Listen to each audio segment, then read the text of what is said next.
Hill with the Urban Sound Station TV. We're here in Lower Manhattan at Zuccotti Park, in which the voices of the Occupy Wall Street movement are demanding justice against mega bank Goldman Sachs in a public trial and march. The tribunal, known as the People versus Goldman Sachs, will hold the bank accountable for the fraud and corruption that caused the U.S. meltdown in 2008. Hedges and Cornel West will be here to preside over the trial, and we'll hear from people that were directly affected by Goldman Sachs policies, so stay tuned. On Goldman Sachs and the crimes they committed. Goldman Sachs, which received more subsidies and bailout-related funds than any other investment bank because the Federal Reserve permitted it to become a bank holding company under its emergency situation, has used billions in taxpayer money to enrich itself and reward its top executives. It handed its senior employees a staggering $18 billion in 2009, $16 billion in 2010, and looks set to hand out $10 billion in mega bonuses in 2011. This massive transference of wealth upwards by the Bush and Obama administrations, now estimated at a staggering $13 to $14 trillion, went into the pockets of those who carried out fraud and criminal activity rather than the victims who lost their jobs, some of whom we'll hear today, their savings, and often their homes. Goldman Sachs Commodities Index is the most heavily traded in the world. The company hoards rice, wheat, corn, sugar, and livestock, and jacks up commodity prices around the globe so that poor families can no longer afford basic staples, and many literally starve. Goldman Sachs is able to carry out its malfeasance at home and in global markets because it has former officials filtered throughout the government and lavishly funds compliant politicians, including Barack Obama, who received $1 million from employees at Goldman Sachs in 2008 when he ran for president. These politicians, in return, permit Goldman Sachs to ignore security laws that, under a functioning judiciary system, would see the firm indicted for felony fraud. Or, as in the case of Bill Clinton, these politicians pass laws such as the 2000 Commodity Futures Modernization Act, which effectively removed all oversight and outside control over the speculation in commodities, one of the major reasons food prices around the world have soared. In 2008 and 2010, prices for crops such as rice, wheat, and corn doubled or tripled, making life precarious for hundreds of millions of people. And it was all done so a few corporate oligarchs, the 1%, could amass personal fortunes in the tens of millions and often hundreds of millions of dollars. Despite a damning 650-page Senate subcommittee investigation report, no individual at Goldman Sachs has been indicted, although the report accuses Goldman of defrauding its clients.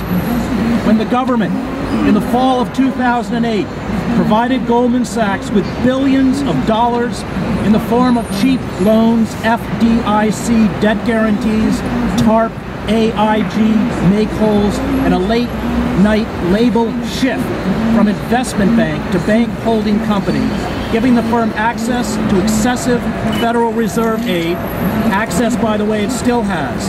It enabled and abetted Goldman's criminal behavior. Goldman Sachs unloaded billions in worthless securities to its clients, and a process that decimated 401ks, pension, and mutual funds. The firm misled investors about the true nature of these worthless securities and insisted the securities they were pushing on their own clients were sound. They hid the material fact that simultaneously they were betting against these very securities, in one case a $2 billion bet on just one of their deals. The firm then had the gall to extort from its victims, us, to make good on its bets when the global economy it helped trash lost $40 trillion in worldwide wealth, and huge insurance firms such as AIG were unable to cover these bad debts. The Security Act of 1933, established in the wake of the massive fraud and that pervaded the securities market before the 1929 crash, was written to ensure, and I quote, that any securities transactions are not based on fraudulent information or practices, end quote. The Act, I quote again, prohibits deceit, misrepresentation, and other fraud in the sale of securities, end quote. The subcommittee report indicates that Goldman Sachs clearly broke these security laws. As part of the political theater that has come to replace the legislative and judicial process, the Security and Exchange Commission agreed to a $550 million settlement, whereby Goldman Sachs admitted that it showed quote-unquote incomplete information in marketing materials and that it was quote-unquote a mistake to not disclose the nature of its portfolio selection committee. The fine was in fact a payoff to the SEC by Goldman Sachs, a payoff that cost Goldman Sachs about 4 days worth of revenue. And in return, they received immunity from prosecution and going to court. CEO of Goldman Sachs, Lloyd Blankfein, apparently not only lied to clients, but to the subcommittee itself on April 27, 2010, when he told lawmakers, and I quote, "We didn't have a massive short against the housing market, and we certainly did not bet against our clients," end quote. Yet clearly, he and Goldman Sachs did. And yet, nothing has been done. No Goldman Sachs officials have gone to trial. And this is because there is no way within the corporate state to vote against the interests of Goldman Sachs. There's no way through the formal mechanisms of power to restore the rule of law. There is no way to protect the ordinary citizen and the poor around the globe from the predatory activity of financial institutions such as Goldman Sachs. And since the courts refused to put on trial the senior executives of Goldman Sachs, including Blankfein, who carried out these crimes and then lied to cover them up, we, the people, will. Speculators like those at Goldman Sachs, who in the 17th century, when speculation was a crime, would have been hanged, must be prevented by law from again destroying our economy, preying on ordinary citizens, hoarding food so the poor starve, and running our political process. We are paying for their crimes, not those who orchestrated perhaps the most massive fraud in human history.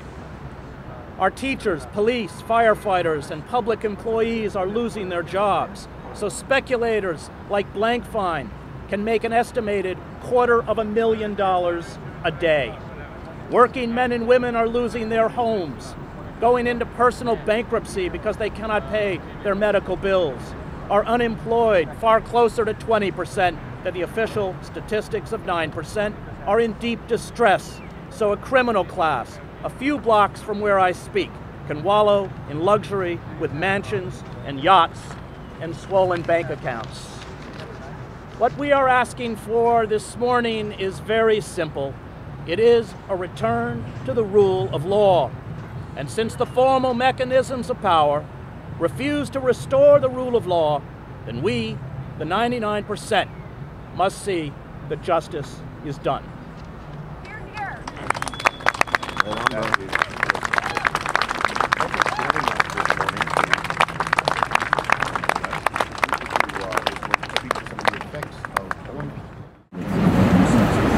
We thank our dear brother Chris Hedges for that powerful and subtle analysis.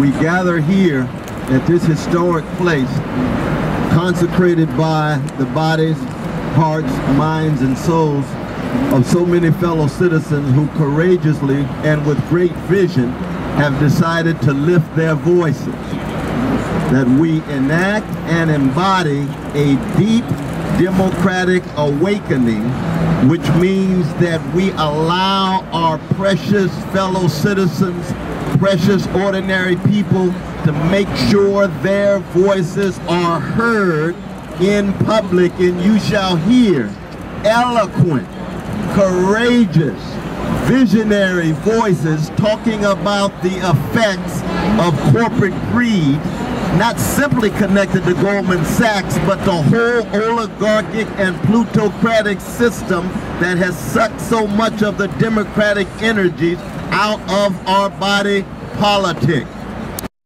The relation between the deep democratic awakening and deep democratic enlightenment, there must be systemic social analysis to keep track of the operations of power, and then to hear the voices that are resisting with great dignity.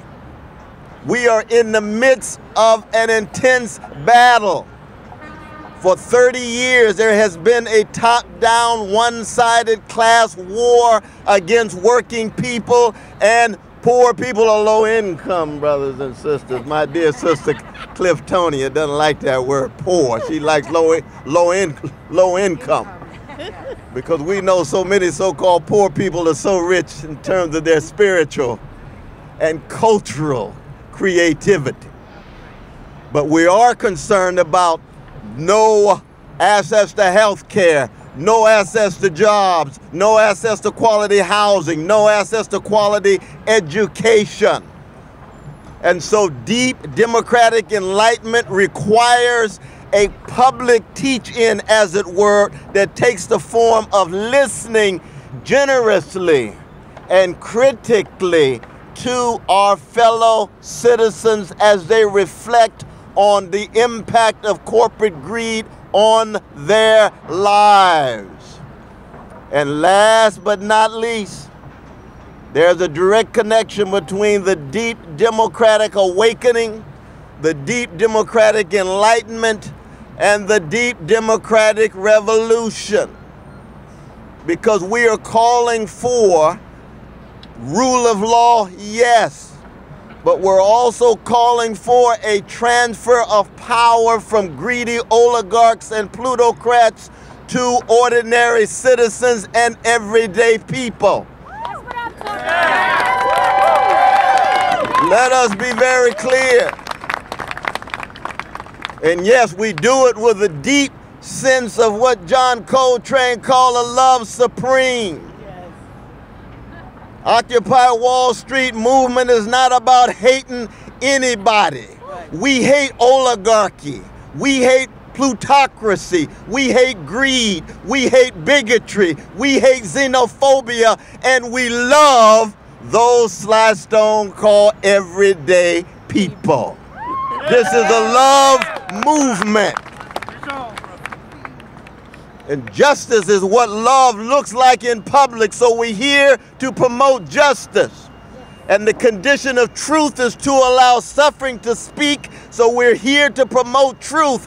In the name of truth and justice, we now convene this court. Let us listen to the voices of our ordinary citizens, our fellow human beings who we love so deeply.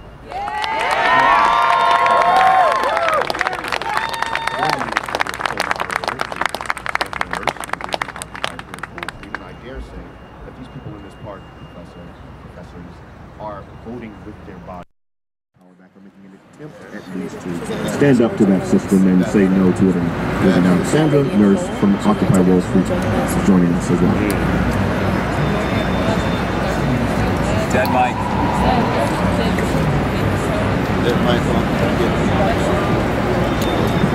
Good morning, everybody. Good morning. Thank you, Tony from WBAI. Thank you, Mr. Chris Hedges. Thank you, Dr. Cornel West. Right now, we're going to start to get into testimony from our fellow 99%ers. First up, we have Agnes Rivera. She comes from Community Voices Heard. She's from Harlem. She's amazing and inspiring, and she's going to tell you her story. I am with Community Voices Heard, and yes, I am from Harlem, my beautiful people. First of all and foremost, I have to say we will not get into a conversation because everybody seems to say that this is a budget crisis. Let's get the facts out right. This is a budget crisis. not no, it's a revenue crisis, not a budget crisis. Let's get it together. Let's fight for what is true and just. For public housing. Public housing is diminishing and it's going away, and people like myself are low income that we represent, because I'm not sure what you consider poor. Because once we're fighting for our jobs, for our lives, for our homes, for our health, we are not getting none of it back. Because these banks seem to think they have the power over the people. And we are the people. We need to stop and start listening to each other and fighting back and putting things into perspective. Public housing has lost a lot of money. 1.5 million capital fund decreased to 508 million over 2011. 87.3 million below the Obama request. People are becoming homeless because of this. This is because why? Because the banks got bailed out and the people got sold out. And I am the 99%. And I am really embarrassed to say, if people do not start changing the facts and telling the truth, that the revenue is here and it's going to get worse if we don't get up and fight back, push back, and show them that we have that power right now. Let us not fool ourselves. You have that right. Take that right and use it. Do not think just because you live in public housing or that you're a senior citizen like I am, that has no health insurance, that my children have to pay for it so that I can have my diabetes, my high blood pressure taken care of, and probably my heart in the future. Are you kidding me? I'm here fighting for you, fighting for me, fighting for my children, and fighting for these sisters and brothers that are here pushing us to let us know that they support us. So keep supporting us and get out there and change it all around. Get out there, vote, change the world, change this place, make us the people and with the power. Thank you.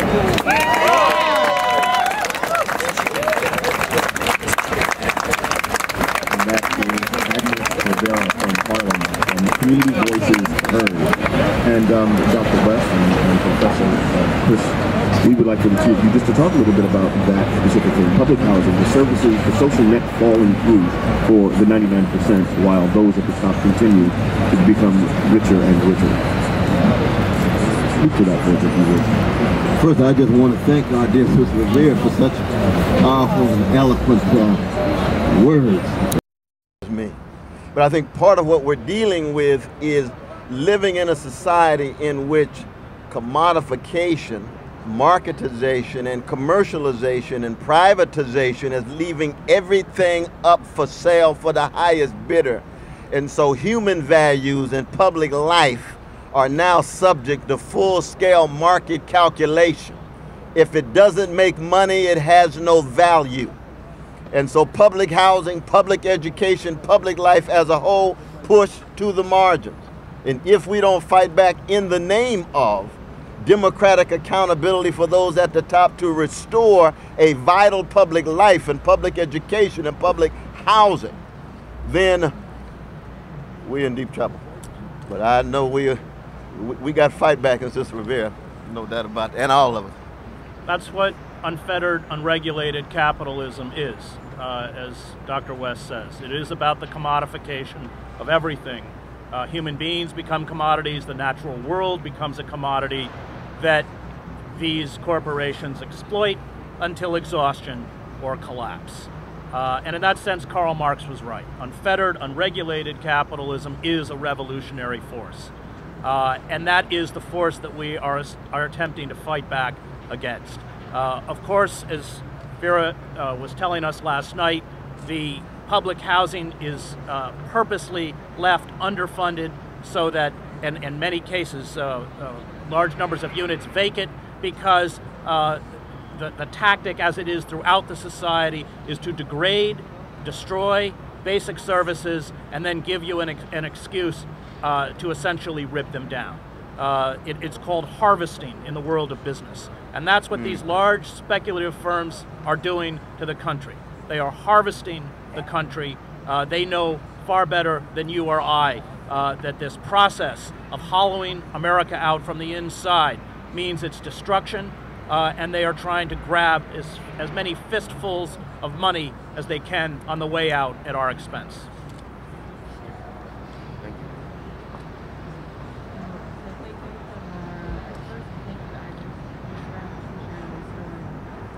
Next we have Cliftonia Johnson. She's a real firecracker, a member of DC 37, and she's going to share her story with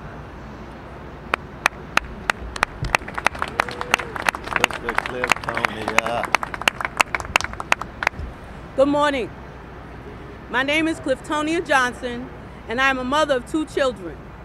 I worked in the New York City Department of Education public school system for 13 years as a community associate. For many years, I tracked the attendance of children in schools, made daily phone calls to parents, and interacted and visited with parents in their homes. In my position, I was the first line of defense against truancy, and I helped ensure parents were aware of certain issues that children were facing in school. In addition to that, I have been a union activist for 20 years. I helped my co-workers by supporting their right to organize and their right to address their grievances. On October 7th, I was laid off from my job, as well as 672 public school support staff who perform vital functions. It was one of the largest layoffs in New York City public employment history. Y'all heard what I said? In history of public employment. These layoffs, this includes school aides, parent coordinators, health aides, and many others. These layoffs were another step by the Bloomberg administration and his banking friends to privatize public education. The layoffs occurred in predominantly low-income neighborhoods and were predominantly head of household black women. Over the last 8 to 9 years, a culture of fear has been created in the public education system, where teachers and support staff are subtly intimidated if they speak out against the shortchanging of our students, the lack of safety and security in the schools. They continue to cut staff who maintain an environment where children can feel free to learn.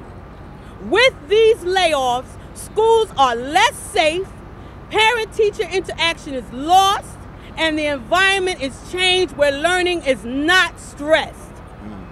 This issue is not just about me and my layoff, not just about the 672 school employees. This is about the children who will not have hard-working individuals who are looking out for them, who are talking to their parents about what these children are facing on a daily basis. This is about the future of our children. Yes. Hear me again. This is about the future of our children, which in turn is the future of this country. Thank you for your time. Sure. I mean, this is clearly about the destruction of public education, starting in low-income areas. It is about allowing hedge funds to come in and create charter schools, and anytime hedge fund managers start taking a deep interest in educational facilities in the poor, it's not because they care about learning. Exactly. They see that pot of money, $600-something billion of federal funds for education, as something they can take. They are trying to break the unions. Charter schools have no unions. And I think what you're describing is a very frightening process whereby professionals such as yourself, as well as teachers, essentially are replaced by temp workers, non-unionized, poorly paid, easily dismissible temp workers who have no training and no commitment to the children at all, because the purpose of a charter school is to make money, not to educate. Correct. And can we speak also about the leadership academies that we discussed? Yeah, we spoke about that last night. Maybe you can address that point. That I mean, I'll just as an introduction, the Mayor Bloomberg. And by the way, if you want to run for mayor, I'll be your press person. Mayor Bloomberg, Eli Broad, these figures have created what they call leadership academies, where they bring in people with absolutely no experience in the public school system or in education, no training. They've never spent an hour in a classroom. They run them through 9-month courses where they teach them corporate management, and then they put them in charge of these schools to carry out this policy of harvesting. And these people are deeply anti-union. And I think it's something you've experienced, that anybody who attempts within the system to stand up for union rights is suddenly their reviews are negative. They are shunted aside. There is a war happening within public education on the part of these corporate forces, and powerful corporate overlords, plutocrats like Bloomberg, are placing these figures in charge of these schools to carry out that policy. I would have to say that is absolutely correct. And it's a shame, because when I was growing up, and I'm 48, when I was growing up, and a lot of you remember, we had a principal in the school who came up through the system as a teacher, then an AP, then a principal. That's not the case now. They're coming straight from the outside in the corporate world, coming into the schools and don't know a thing about educating our children, especially our low income, thank you very much, and minority children. And it's those schools that are on the first line of attack, because they're not attacking the schools that are doing well. They're not attacking the schools that are mostly white. They are attacking the schools that are mostly black and Latino. Watch it, and I'm telling the parents, come to those schools. Come to those school leadership team meetings. Come to those PA meetings. Just walk in. You have the right to. But watch how the principals do not want you there. But come in anyway, because that's your child in that school, and you have valuable stakes. That's right. Just one quick word. Oh, our dear sister Cliftonia is hitting the mark, I'm telling you. But I just think it's very important for us to acknowledge the intimate relation between corporate greed and the vicious legacy of white supremacy. Yeah, that's right. That the disproportionate amount of effect of our brothers and sisters, not just black and brown, but also red and also yellow. Now, we love all children, but the disproportionate effect is on the chocolate side of town, and it spills over to the vanilla side. And we hate white supremacy. We hate male supremacy. It also has a disproportionate effect on our sisters of all colors, disproportionately black and brown. Male supremacy evil. And then our precious children.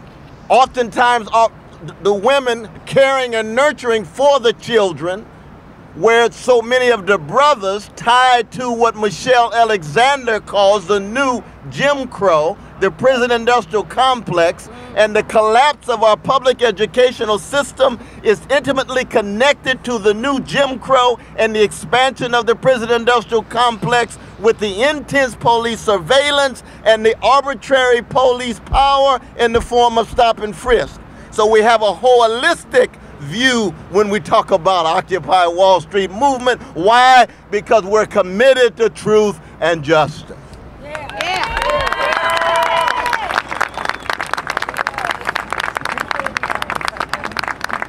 I have one more question in that regard, and I'm curious as to whether either of you think that this dumbing down, this loss of education, and if so, what quarters might it be coming from?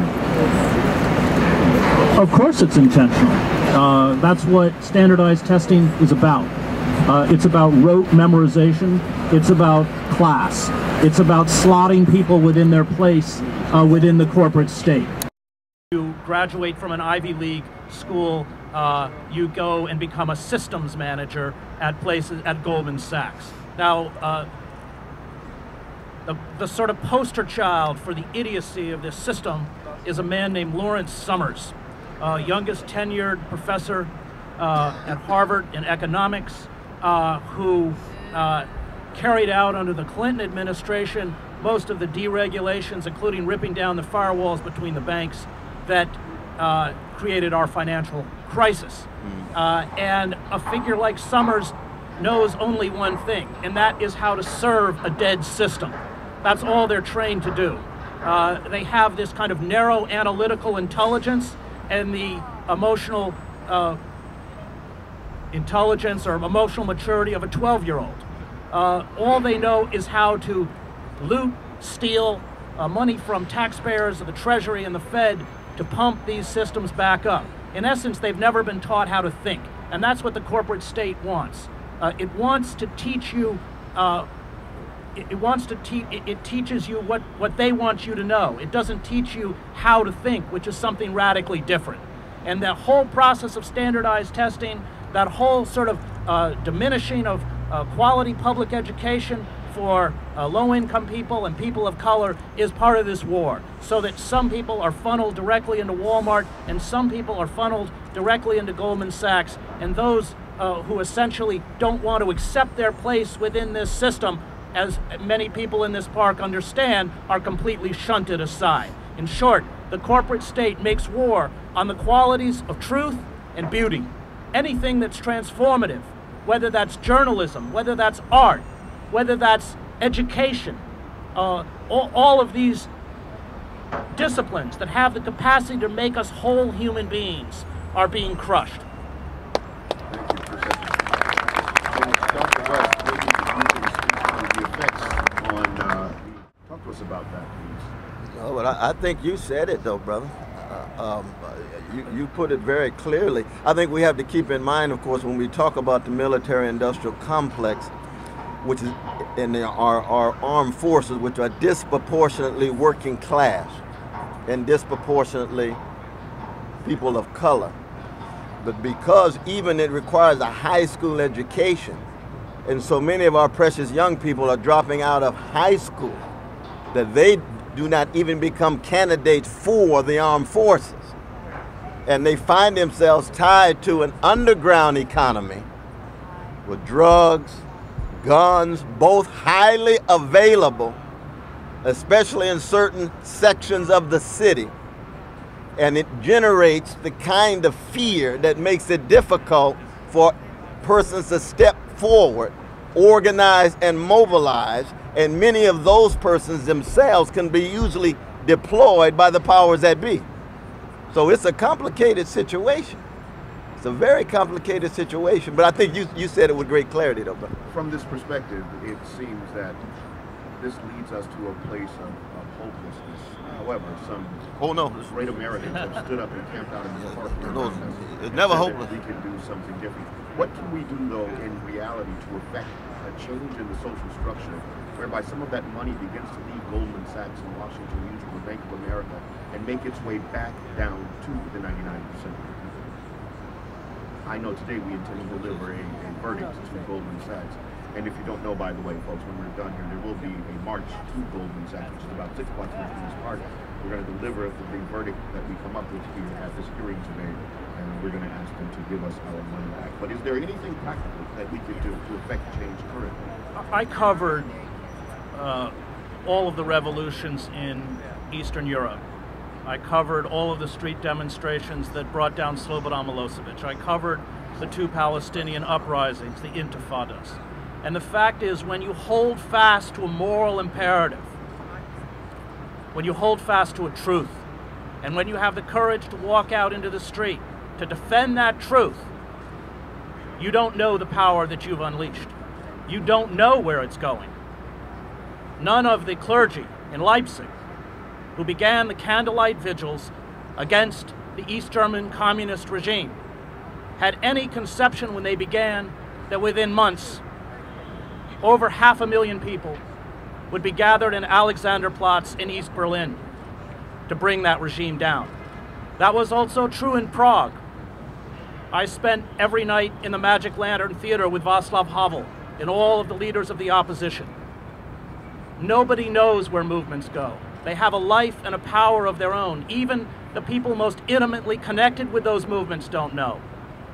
On the afternoon of November 9th, 1989, I was sitting with the leaders of the East German opposition when they told me that perhaps within a year there would be free passage back and forth across the Berlin Wall.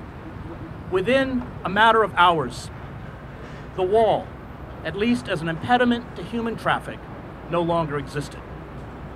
Trust the movement, trust courage, hold fast to those moral imperatives, and when you stand up against a discredited, corrupt, reviled, narrow, oligarchic elite, and you don't back down, you'll win.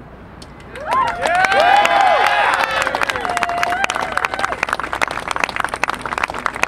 going to continue with some testimony from some of the 99%. Joining us also today this morning is from Queens, Shelly Seabrook. Shelly has been a victim of a crime so egregious it surprised me that it could even be pulled off. There have been demonstrations around this city, both in Brooklyn and in Queens at courthouses, to stop illegal and fraudulent foreclosures on people's homes. There is a rate of fraud whereby people steal citizens' documents, which are public documents, place their own names on them, place some other information, and the folks who own a property end up with a loan against them or some other kind of fraudulent transaction. And Shelly Seabrook is going to tell us his story in this regard. He's joining us again from Queens. Welcome to WBAI and to Occupy Wall Street, Shelly. Thank you very much. Good morning, everyone. My name is Shelly Seabrook. I reside in St. Albans, Queens, and I'm associated with Organizing for Occupation. But however, I'm here to tell you how my 91-year-old mother-in-law was a victim of mortgage fraud by one of the largest banks in the city of New York. The end result was that she was evicted from her home of over 50 years. In essence, the bank submitted 2 different loan numbers. They also, when you file a mortgage with the City of New York Department of Finance, it's a recorded deed. Well, they submitted 2 of them. One number that they used was a system that has not been employed in over 30 years. So what you're seeing is, how can you have 2 mortgage, 2 notes, 2 recorded deeds, one of which is a system that has never been employed? My mother-in-law is just one of the many people, elderly, minority, widows in St. Albans and Hollis, Queens, that are being victimized. This thing is occurring every Friday morning at 11 a.m. at the Queens County Supreme Courthouse. To make matters worse, with these auctions, you have to have a certified check with the name of the referee. Initially, they were never ever putting up whose house was being auctioned off. They're doing it in Brooklyn also. Yet we see the Queens County District Attorney and the Kings County District Attorney, when you go to them and their Office of Economic Crimes, they tell you, oh, this is a civil matter. They refuse to do anything. Thank you. So let's get this straight, Shelly. I'm wanting to understand this a little bit better. So someone got a copy of a deed or a note that was attached to your mother-in-law's property. They put their name onto it. Is that correct? Well, what happens is that when you sign a mortgage, you have to put in, when the mortgage is recorded, you have to put in their name, their number, and they also have to, where they record the deed. In my mother-in-law's case, they used 2 different numbers for the same quote-unquote mortgage. They used a recorded under a name and a numbering system that no longer is employed by the City of New York. And also, if it was supposed to be now, when they quote-unquote sold her house on a referee's deed, her name was supposed to be there. It was not, the referee's name was supposed to be there. They used her name. They're supposed to, when they file the papers, they're supposed to use her address. But did someone else take out a loan on the house? Did they transfer the title? What happened exactly there? Well, later on, they transferred the title. And how were they able to transfer the title without her signature? You can do it. Was there a default on the mortgage? I beg your pardon? Was there a default on the mortgage? They claimed there was no default on the mortgage. The bank automatically, on one case, said, hey, this is not right, dismiss everything. So we read, hey, everything is done. They came back around using Stephen J. Baum, who is the leading quote-unquote mortgage foreclosure attorney in the state of New York. He is now being investigated. So what you're seeing in Queens again and Brooklyn is mortgage fraud being perpetrated. They're using illegal documents. You can have a fraud. The way I can do it right now, if I have access to your house and I record your water meter, your number on your water meter, I can have your bill sent to my house for 3 months, then I can go in and claim that I own the property. What you're seeing is that the banks are going along with this process. The banks in the past would sit down and tell the court, oh, we don't have a copy of the deed, and they would accept it. It's too bizarre to completely explain. It seems indeed that there must be collusion at the very least. And what have you found in approaching this as a criminal matter? The Queens County District Attorney refuses to look at these matters as a criminal offense. They will tell you it is a civil matter. In Staten Island, that district attorney doesn't even believe that mortgage fraud exists. This does not happen in Staten Island, quote unquote. Well, if I were you, I'd file a police report immediately. Well, even the New York Attorney General's office is refusing to really get actively involved. Crime indeed, and at the bank level. We're going to have to pause here for a moment to take a quick station break. It's at the top of the hour. You're listening to WBAI New York. This is 99.5 FM. We are the voice of the 99% and have been for some 51 years now. Ife, take us away to a quick station identification, and we'll come right back to this broadcast. Okay. Wall Street Radio. This is a special version of the program. Normally, Occupy Wall Street Radio is heard on WBAI at 6:30 Monday through Friday, 6:30 to 7 p.m. Make sure that you tune in and listen to that. You can also stream us live at WBAI.org. My name is Tony Bates. I'm program director here at WBAI. I am joined this morning out in Liberty Square Park in the middle of New York City, a couple of blocks away from Wall Street, by Professor Chris Hedges, also Professor Cornel West, and some of the 99% who've been negatively affected by the policies that the banks have put forward, that the U.S. government, the Bush and Obama administration specifically have put forward. We're hearing testimony from people who have been negatively affected by these policies and what they're going to do about it. Today, we plan, when this is over, to march to the headquarters of Goldman Sachs and to deliver a message to them that they owe the American people money and that we demand it back, that we demand justice of them, and that we demand that they also be held accountable, the individuals responsible for these acts. Joining us now this morning is another one of the 99%. Her name is Wanda E Tells. She is from Fury, and she is from Bed-Stuy. She's going to tell us her story as well. Thank you for being with us this morning, Wanda. Thank you. Good morning. I am angry as hell. Today, I'm here to speak about unemployment. I was working at Families United for Racial and Economic Equality as an organizer there. Because of what happened in the financial institution, we get funding from foundations that give us funding. But because of they put their money into stocks, they lost a lot of money. A lot of nonprofit organizations their funding was cut in half, or some nonprofit organization didn't get any money at all. So I was a victim of what happens when financial institutions take advantage of our community and of our society and working class people. We work nonprofit organization in order to social justice, and in order for us to fight against what's going on in our community and also in the world, is for us to make sure that funding in nonprofit organizations continue to flow. But because of this financial crisis that exists, because we gave all the money to banks that they're the ones that caused this financial chaos in our community. Therefore, I'm a victim and so many other people are on unemployment.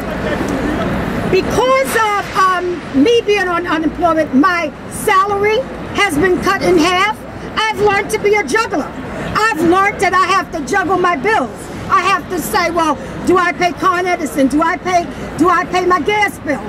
And sometimes I can't pay either one, and then I have to go and make an agreement to pay the bill at a later time. It's not fair to people, working class people, and poor people. I know some don't like to hear poor people, but I am one of the working class poor people. Now, when January comes, unemployment stops. Then what? I am a minority, I'm black, I'm poor, and I'm a senior. What is going to happen to me and others like me when January comes and the funds stop? What we need to do is, folks, anyone out there unemployed, anyone that's struggling like myself and many others in the United States, what we need to do, come out to the streets. Come out and show that you're tired, you're dissatisfied about what's going on in our country today. I came into my organization as a member of our community that was directly affected by welfare issues.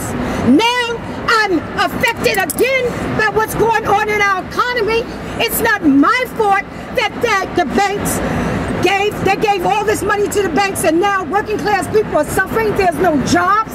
And now I may be forced with homelessness come January because my rent is $2,100. So how can I pay my rent if I don't have any unemployment or any jobs? So what do? I say like this: we need to stand up for justice. We need to come out our house and show how dissatisfied we are. We can't just talk amongst each other. You have to unite with the movement. Everyone needs to come out and say, I'm tired, I'm sick and tired. Let our government know that it is so unfair for us to be here today fighting for justice when we're supposed to get justice anyway. Thank you, and I tell you, come out your house today.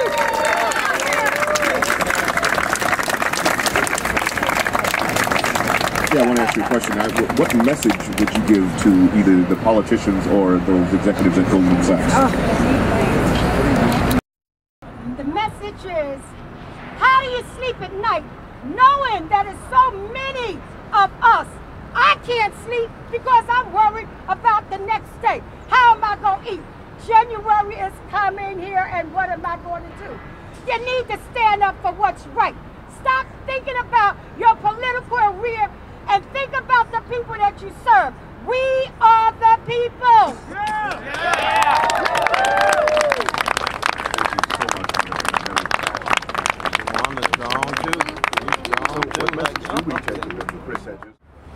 Well, one is we must never lose hope that the oligarchic system might be mighty, but they are not almighty. That people will continue to step forward, organize, mobilize, and they may have short-term victory at the moment, but in the long run, everyday people will triumph precisely because truth crushed to earth shall rise again. Shall rise again. You're going to reap what you sow. Chickens come home to roost. What's in the wash going to come out in the rinse.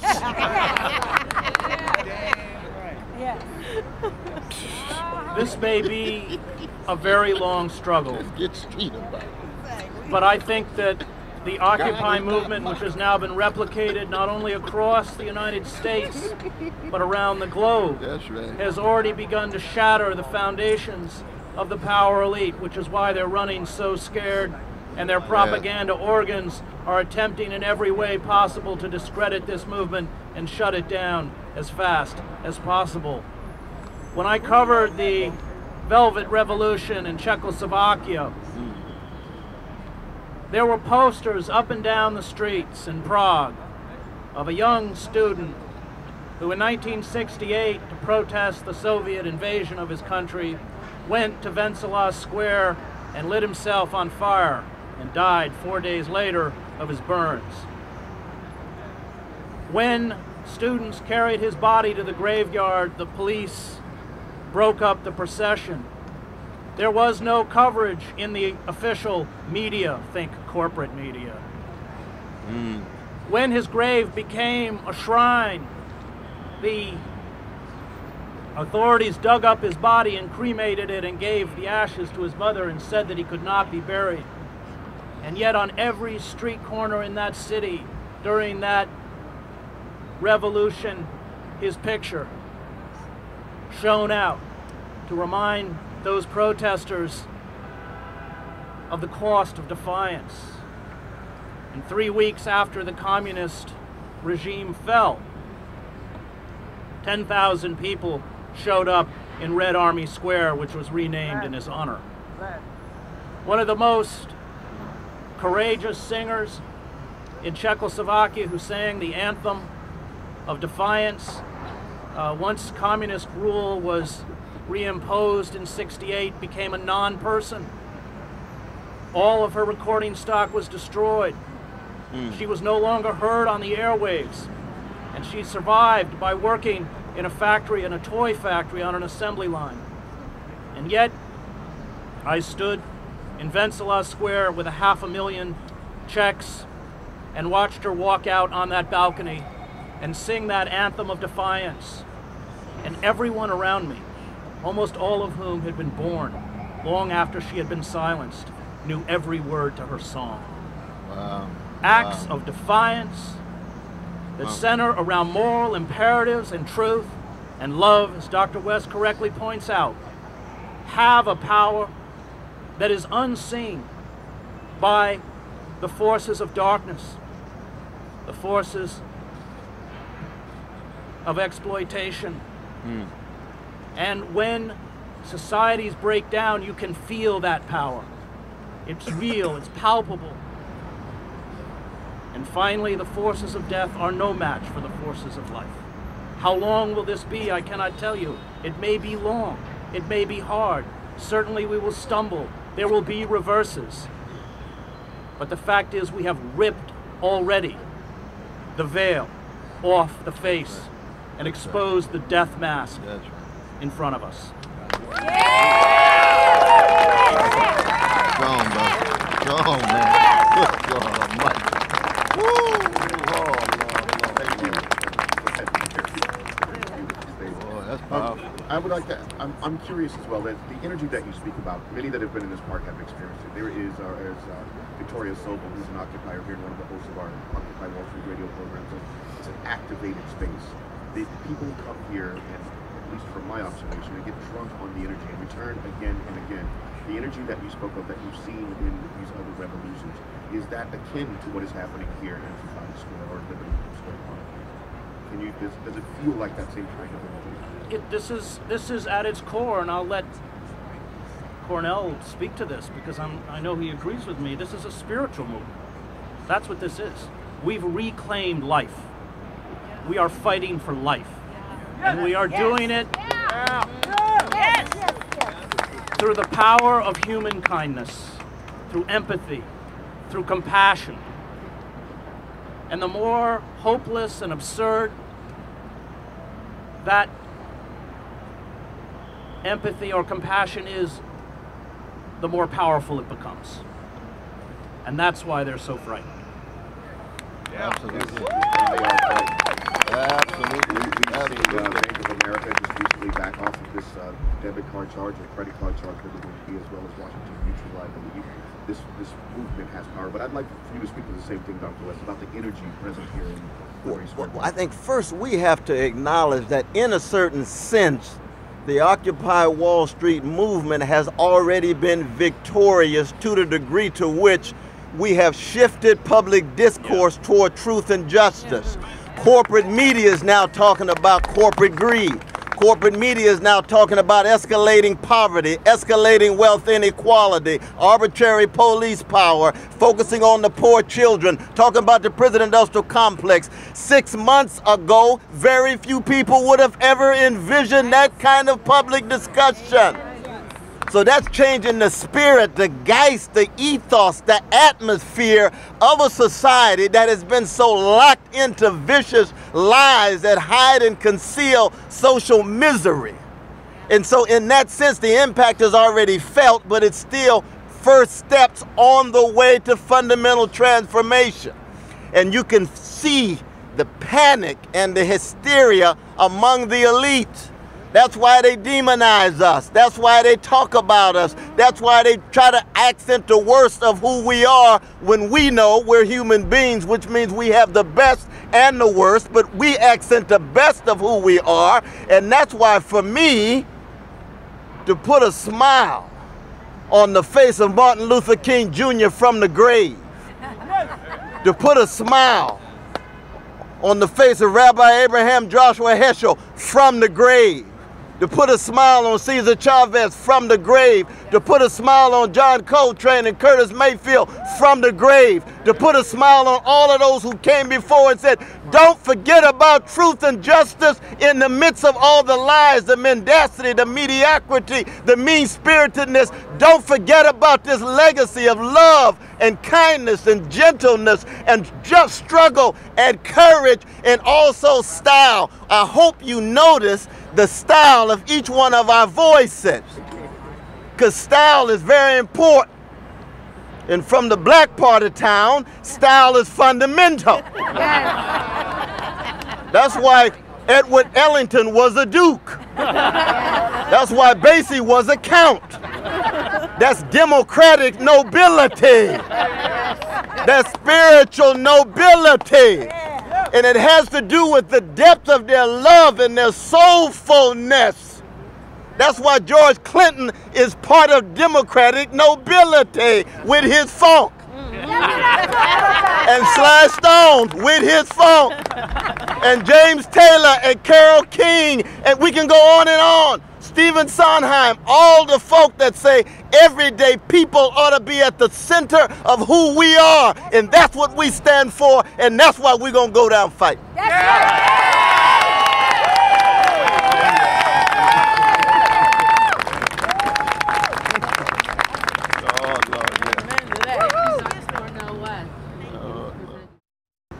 Here we go for the sentences. People, listen up. Goldman Sachs is found by the People's Hearing held on November 3rd, 2011 to be guilty of felony fraud, violating security laws, perjury before a Senate commission, and the theft of $78 billion in taxpayer money, causing irreparable financial harm and deep distress to millions of American citizens. It is decreed by the People's Hearing that Goldman Sachs must return the $78 billion it took from the American taxpayer with interest.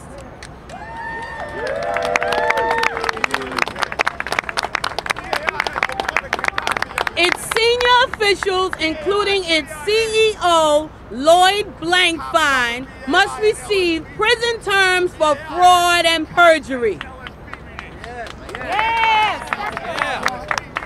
The senior executives of Goldman Sachs must henceforth be barred forever from the world of investment banking.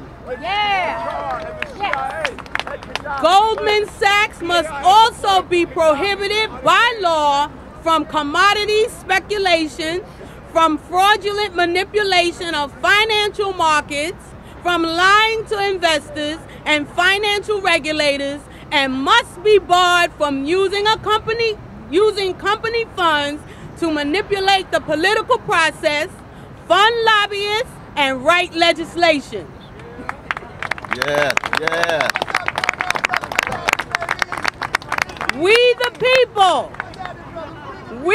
people, since no governmental authority from the judiciary to the Congress is willing to seek justice will march today to the doors of Goldman Sachs and, as part of our verdict, demand the immediate return of the $78 billion that was looted without our consent from the United States Treasury.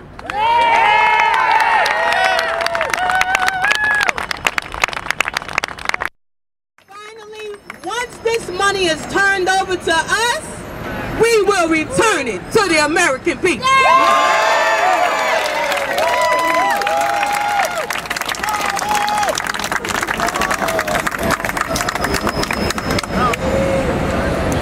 Thank you, Cliftonia.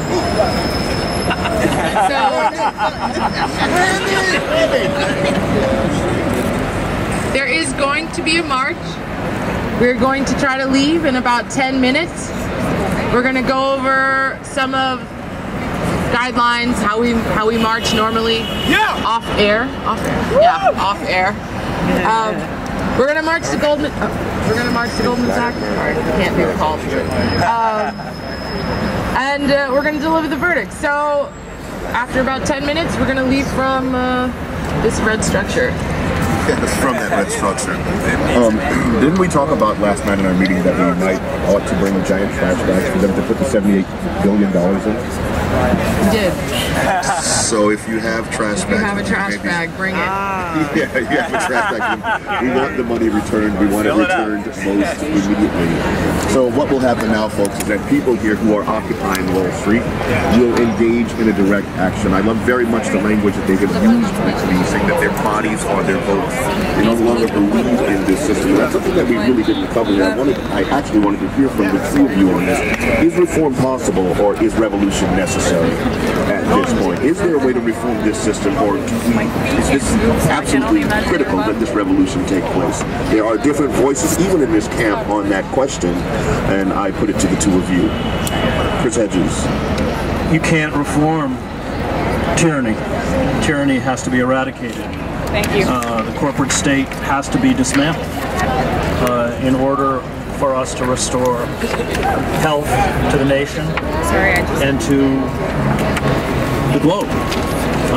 These are forces that are utterly tone deaf and are quite willing to exploit and even, without being overly dramatic, kill for profit. And until these figures are removed from positions of power, there is no use getting down on our knees and being supplicants. Dr. West? Yeah, I think that in any form of fight back, it is a step-by-step, moment-by-moment, stage-by-stage process. And as you fight back and step forward, it does in fact oftentimes take the form of reform, but it's reform on the road to fundamental transformation of an oligarchic system that transfers power from those at the top to everyday people. So in that sense, for me, reform and revolution are intertwined, with revolution always the end in aim. Wow, powerful indeed. All right, folks. So thank you very much for tuning in this afternoon. This morning, we're going to continue with Occupy Wall Street Radio while these folks get ready to prepare for their march. This is exciting to me, Professor, that people have taken it into their hands. I was in conversation with Professor Richard Wolff, Marxist economist, who does a show on WBAI at noon on Saturdays. I might as well get that plug in. And I was saying to him that I really thought that with the proliferation of free trade agreements and treaties, that it doesn't matter where corporations operate from anymore. Nation states no longer matter because they're free to operate from wherever. And then I believe that this country was in real trouble and may be over. He argued that at some point the American people would stand up and do something about it. And here we have Occupy Wall Street right here in our backyard in New York City. And I have to commend these young people for the tremendous sacrifices that they have made and that they are continuing to make in this regard. It's difficult out here. It's cold out here. I'm out here with them often.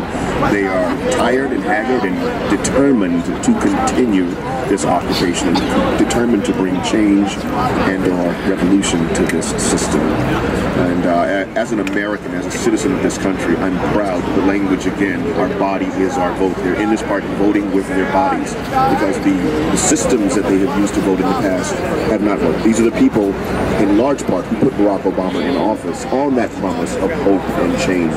And when they didn't see that change, they became clearly discontented and came out here to speak in a different kind of voice, a louder voice, saying that our system isn't working for us. And I don't know that if you walked around and connected with me, but the power of this is really very brilliant. And being here in the early days, it was you felt a sense of just a brilliant idea and real determination to make this move, real determination to make some change in the system. Not all of the whatever the media has been criticizing for this. It is a real energy of revolution, real energy of change. It's also exciting to see, if you've been around any of the working groups, the paradigm shift that has taken place in the way that they're looking at problems and addressing problems and finding new ways to go about bringing about change within their own group, because they're certainly running into obstacles, as any will, but also in the larger society. They're building brand new structures. They have exciting new ideas and paradigms that I believe are going to change this country. And I've said this a couple of times on the air. I said to some of them, I'm starting to realize that some of the people I'm dealing with here in the park may be the leaders of this country in the next 10 to 20 years. And they said to me, we're not interested in being leaders. We're interested in inspiring everyone to lead themselves. That's revolutionary. It's revolutionary. And it speaks to that energy that we were discussing earlier. Can you guys give us some last words? I'll let Cornel have the last word. I think that it's important to remember that all of the true correctives to American democracy came through movements that never achieved formal political power. The Liberty Party that fought slavery, the suffragists, the labor movement, the civil rights movement. And one could argue that at least until April 1968, the most powerful figure within American society was Dr. Martin Luther King. Because when King went to Selma or Memphis, 50,000 people went with him. That it's not our job to take power. It's our job to be constantly antagonistic and alienated from power, and as a movement, hold fast to those moral imperatives. As Karl Popper says in The Open Society and Its Enemies, the question is not how do you get good people to rule. That's the wrong question. Most people attracted to power are at best mediocre, which is Obama, or venal, which is George W. Bush, who was in Goldman Sachs last night. What a surprise. The question is, how do you stop the powerful from doing as much damage to you as possible?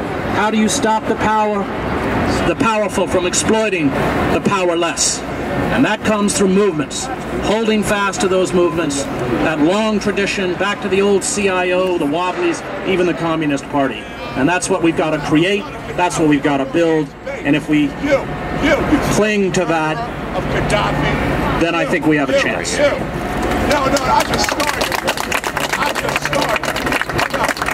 Thank you, Chris Hedges. Dr. Cornel West. Hi, I'm Selena Hill with Urban Sound Station TV on Public Access Television. Today we have been down at the Occupy Wall Street event where the people held a public trial against Goldman Sachs. We've heard from Dr. Cornel West. We've heard from Chris Hedges. We've also heard from stockbrokers right here down at Wall Street. So continue tuning in as we will give you continuous coverage of the Occupy Wall Street movement.